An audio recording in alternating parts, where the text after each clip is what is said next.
The hands are very tricky.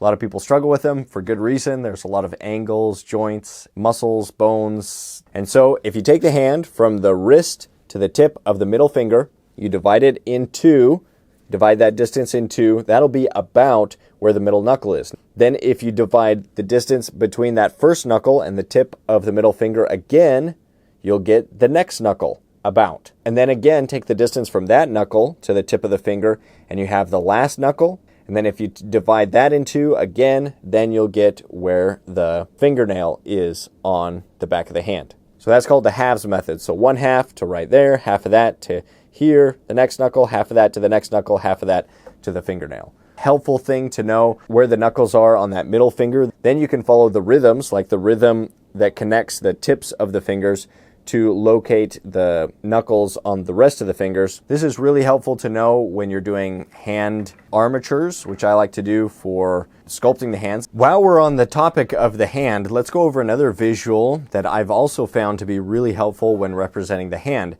And this one I call middle's pinky thumb.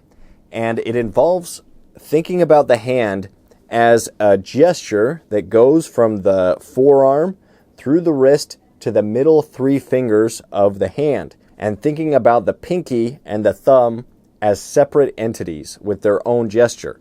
Just being able to follow the gesture to those three middle fingers, I found that that's a lot easier than trying to understand the gesture of the entire hand. These visuals are from my ebook that's called An Artist's X-Ray Vision, the Male Figure. In this book, I just wanted to think about different artistic principles as colored lenses, glasses that you could put on, that if you put them on, you would only be able to see the gesture of the figure, or you'd only be able to see the anatomy, or you'd only be able to see the secondary forms. Each color represents a different artistic principle that I've found helpful as a figurative artist. So if you're interested in this kind of stuff, if you like the visuals that you see here and you think more visuals would be helpful, I hope you'll check it out and consider purchasing it. Stay creative, stay productive. I'll see you in the next video.